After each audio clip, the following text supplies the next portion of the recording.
Baik, Assalamualaikum warahmatullahi wabarakatuh. Perkenalkan, nama saya Rehan Yoga Fadilah, nomor BP 19109220044. Nah, pada kesempatan kali ini, saya akan menjelaskan mengenai survei lalu lintas pada Jalan Gajah Mada. Saya dari kelas Manajemen Lalu Lintas Perkotaan TSF. Nah, jalan yang saya survei pada kesempatan kali ini adalah Jalan Gajah Mada. Jalan Gajah Mada ini berlokasi di Kelurahan Gunung Mangilun, Kecamatan Padang Utara, dan di Kota Padang, Sumatera Barat. Tipe jalan dari Jalan Gajah Mada ini merupakan jalan kolektor, yang mana jalan ini punya dimensi panjang jalan 3.000 meter, lebar jalur 6 meter, dan mempunyai lebar drainase selebar 28 cm. Nah, permasalahan lalu lintas pada Jalan Gajah Mada. Pada tanggal 10 September 2021, saya telah melakukan observasi terhadap Jalan Gajah Mada ini. Jalan ini merupakan jalan yang menghubungkan antara Jalan Steba dengan Jalan Alai.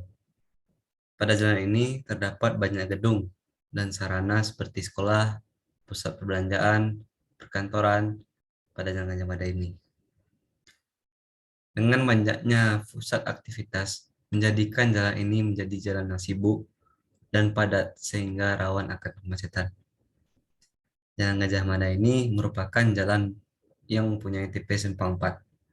Simpang tersebut menghubungkan antara Jalan Gajah Mada dengan Jalan Alai, serta Jalan Kiai Haji Ahmad Dahlan dengan Jalan Raya Ampang. Nah, secara umum, ada beberapa permasalahan lalu lintas yang terdapat di Jalan Gajah Mada ini. Yang pertama, itu ada pedagang kaki lima yang masih berjualan atau berdagang di bahu Jalan Gajah Mada ini.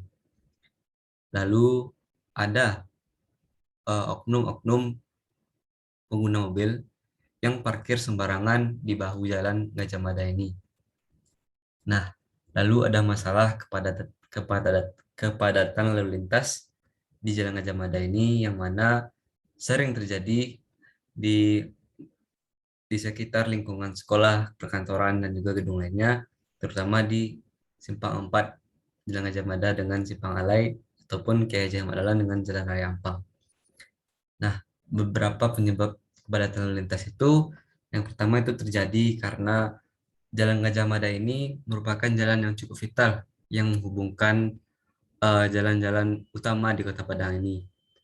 Nah, banyak pengguna jalan itu menggunakan Jalan Gajah Mada karena itu menghubungkan antara pusat aktivitas yang satu dengan yang lainnya.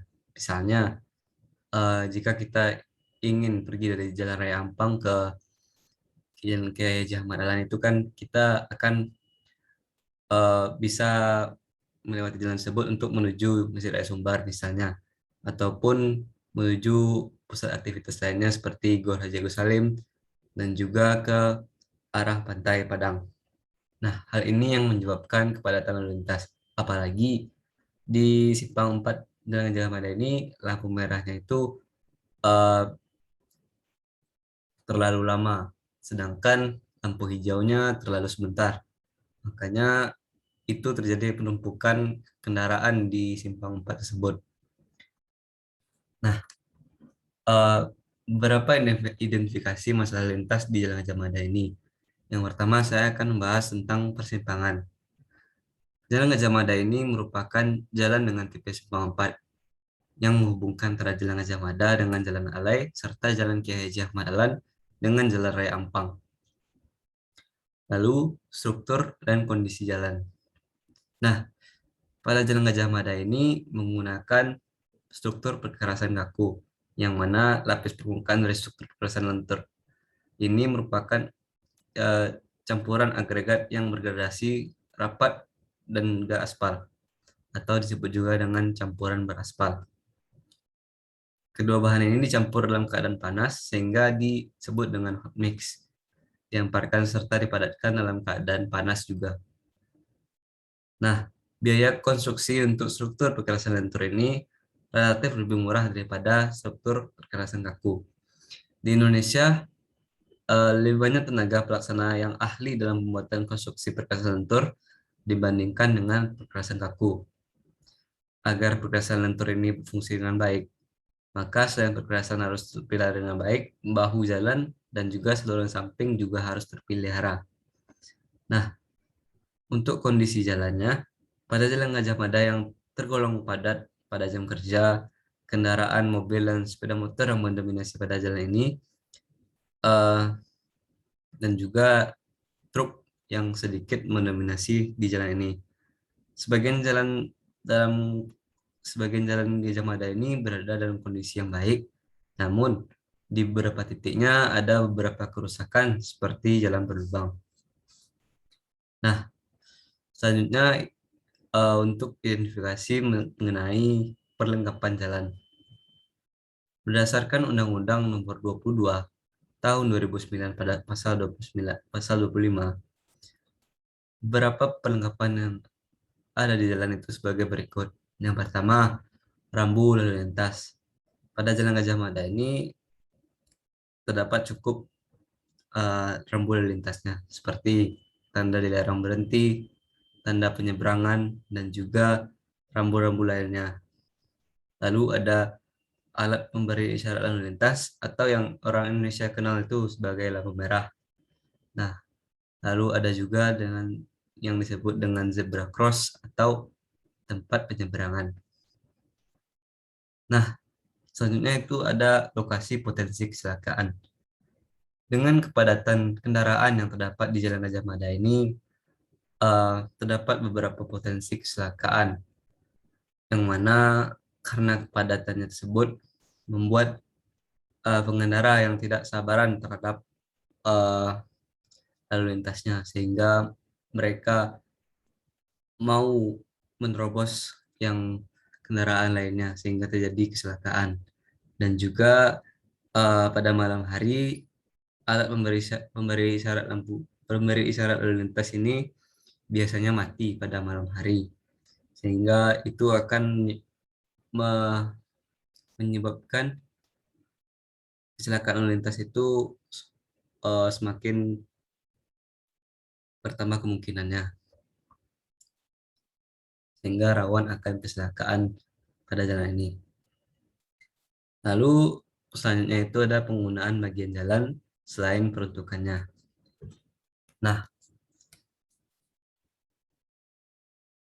pada Jalan Gajah Mada ini selain digunakan untuk ruas jalan, di Jalan Gajah Mada ini di bagian bahu jalannya itu sendiri biasanya digunakan untuk periklanan ataupun baliho yang terdapat di bahu jalannya, seperti pada gambar yang telah saya lampirkan.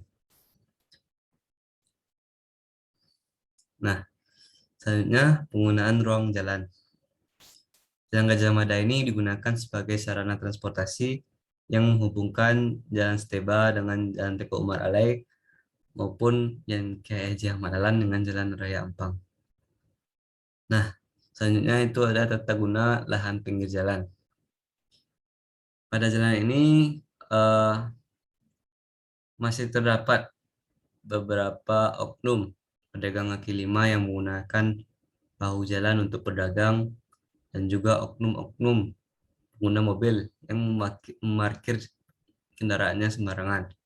Nah, di sini terlihat bahwa mobil tersebut parkir di bahu jalan Gajah Mada ini, sehingga itu mengganggu lalu lintas yang ada di jalan ini. Selanjutnya pengaturan lalu lintas. Pada Jalan Gajah Mada ini sudah lengkap yang terdiri dari alat pemberi isyarat lalu lintasnya atau lampu merah, dan juga rambu-rambu lalu lintas lainnya. Nah, selanjutnya itu ada kapasitas jalan dan kinerja lalu lintas. Untuk kapasitas jalan ini merupakan kemampuan ruas jalan untuk menampung arus atau volume lalu lintas yang ideal dalam satu waktu tertentu, dinyatakan dalam jumlah kendaraan yang melewati potongan jalan tertentu dalam 1 jam. Nah, rumus untuk mencari kapasitas jalan ini adalah CO atau kapasitas dasar kali FCW kali FCSP kali FCSF kali FCS, yang mana didapatkan kapasitas jalannya itu adalah 2110,742 satuan mobil penumpang per jam. Nah, didapatkanlah kapasitas jalannya itu sebesar 2110,742 satuan mobil penumpang per jam. Selanjutnya itu ada kinerja lalu lintas, yang mana kita menggunakan satuan jam dari perhitungan kendaraan per jamnya. Kita dapatkan di tabelnya itu ada jumlah kendaraan, IMP, dan SMP-nya. Didapatkan jumlah kendaraan dari kapasitas lalu lintasnya. Kapasitasnya itu didapatkan 761,8 SMP per jam, dan arus lalu lintasnya itu merupakan jumlah kendaraan dibagi waktu. 761,8 dibagi sejam yaitu 761,8 SMP per jam. Nah, selanjutnya kita mencari derajat kejenuhan dari jalan tersebut, yang mana rumusnya itu adalah arus atau volume lalu lintas dibagi kapasitas per jamnya, yaitu 761 dibagi 2110,742, didapatkanlah derajat kejenuhannya itu 0,360 atau sekitar 0,4. Nah, lalu kita lihat di bagian tabel ini, tabel derajat kejenuhannya itu Jalan Gajah Mada ini Jalan Gajah Mada ini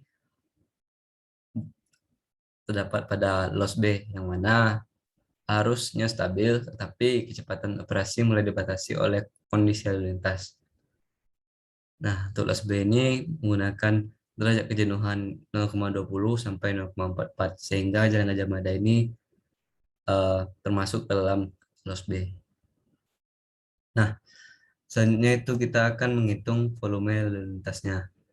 Didapatkan dari perhitungan kita selama 10 menit dari kendaraan ringan, kendaraan berat, sepeda motor, kendaraan tak bermotor, dan kita akan mendapatkan total volume serta kapasitasnya. Di sini kita memasukkan jumlah kendaraan yang lewat per menitnya dari kendaraan ringan, berat, dan sepeda motor, serta kendaraan tak bermotor, sehingga kita dapatkan total volumenya itu 221,60 SMP per menit, dan juga kapasitas dari jalan tersebut adalah 3718,1248 SMP per jam. Nah, selanjutnya itu ada komposisi lalu lintas. Nah, lalu lintas ini terdiri dari kendaraan ringan, kendaraan berat, sepeda motor, kendaraan tak bermotor. Kendaraan ringan itu merupakan kendaraan bermotor dua, dua roda atau empat dengan jarak 2-3 meter, termasuk mobil penumpang, kapotan, mikrobus, pick up, dan truk kecil sesuai dengan klarifikasi Bina Marga. Lalu ada kendaraan berat yang jarak asnya itu lebih dari 3,5 meter, yang biasanya lebih dari 4 roda, yang mana itu contohnya itu adalah bus, truk 2S, dan truk kombinasi sesuai klarifikasi Bina Marga. Lalu ada sepeda motor atau motorcycle, yang merupakan kendaraan motor yang meliputi kendaraan motor dengan 2 roda atau kendaraan 3 roda. Lalu ada kendaraan tak bermotor, yang merupakan kendaraan yang masuk dalam klasifikasi kendaraan yang menggunakan tenaga manusia ataupun hewan, termasuk becak, sepeda, dan lain-lain. Nah, selanjutnya itu ada tingkat kerusakan jalan pada Jalan Gajah Mada ini. Berdasar pengamatan yang ada pada ruas Jalan Gajah Mada, terlihat Jalan Gajah Mada ini memiliki kondisi yang masih dalam keadaan baik dan layak untuk digunakan. Namun, di beberapa titiknya itu terdapat jalan yang rusak atau jalan yang berlubang. Nah, selanjutnya itu ada distribusi arah. Berdasarkan pengamatan yang telah dilakukan, Jalan Gajah Mada ini merupakan jalan dengan tipe 2 lajur, 2 arah. Lalu ada pengaturan arus lalu lintas. Pada Jalan Gajah Mada ini, pengaturan lalu lintas yang digunakan pada jalan ini adalah dengan menggunakan alat pemberi isyarat lalu lintas dan juga rambu lalu lintas. Lalu pembahasan selanjutnya itu mengenai kecepatan dan tundaan lalu lintas. Dalam mengidentifikasi perencanaan yang akan dilakukan, perlu diperhatikan kecepatan dan tundaan lalu lintasnya, yang mana kecepatan itu adalah tolak ukur dari teratur atau berhasilnya pengaturan lalu lintas pada sebuah ruas jalan. Jenis pengaturan dan masalah yang ditangani pada ruas jalan itu sudah berhasil dilakukan walaupun belum sepenuhnya berhasil ditandai dengan kecepatan yang direncanakan sesuai dengan kecepatan kendaraan pada kenyataannya. Tandaan diartikan sebagai hambatan samping pada ruas jalan. Nah, di sini kita dapat melihat mengenai variasi lalu lintasnya. Pada slide sebelumnya tadi kita sudah mencari volume lalu lintasnya. Di sini kita akan membuat grafik dari 10 menit pertama survei kita. Didapatkanlah grafiknya seperti ini yang meningkat dari menit 1 sampai menit 10. Nah, selanjutnya itu ada perkiraan volume lalu lintas. Pada pengamatan ini, pertumbuhan lalu lintas itu kita asumsikan sekitar 5% setahun, 5% per tahun. Sehingga didapatkan volume lalu lintas di ruas Jalan Gajah Mada pada 5 tahun ke depan adalah sebagai berikut. Yang mana rumus untuk mencari perkiraan volume lalu lintas 5 tahun ke depan adalah LHR dikali 1 tambah I atau persen pangkat N. Nah, tadi volume lalu lintas kita itu adalah 221,60 dikali 1 tambah 0,05 atau 5% pangkat 5 yang melambangkan 5 tahun ke depan. Didapatkanlah perkiraan volume lalu lintas kita untuk 5 tahun ke depan itu adalah 282,824 satuan mobil penumpang per 10 menitnya. Nah, di sini kita akan melihat rasio volume dan kapasitas jalannya. Di sini sudah kita dapatkan volume total volume dari jalannya atau volume lalu lintasnya. Nah, di sini kita lihat grafik antara rasio volume dan juga kapasitas jalannya. Volume lalu lintas yang terdapat pada jalan ini masih di bawah kapasitas jalannya, sehingga ini masih baiklah tibanya dalam penggunaan kapasitas jalannya. Nah, untuk Jalan Gajah Mada ini saya menyarankan untuk pemerintah agar menata jalan ini dengan baik, karena masih adanya oknum-oknum yang berjualan di pinggir jalan maupun oknum-oknum yang parkir sembarangan di bahu jalannya, sehingga ini akan menghambat atau mengganggu lalu lintas yang ada di Jalan Gajah Mada ini. Dan juga untuk pengguna jalan ataupun pengguna kendaraan bermotor yang ada di Jalan Gajah Mada ini harusnya lebih cermat dalam bersikap dan juga berlalu lintas. Kita jangan sampai parkir sembarangan di bahu jalan ataupun menggunakan jalan tersebut seenaknya, karena jalan ini adalah milik bersama dan juga jalan ini adalah fasilitas dari negara yang akan kita gunakan secara bersama. Mungkin sekian dari presentasi saya mengenai manajemen lalu lintas perkotaan. Eh, Lebih dan kurangnya saya mohon maaf. Wabillahi taufiq wal hidayah. Assalamualaikum warahmatullahi wabarakatuh.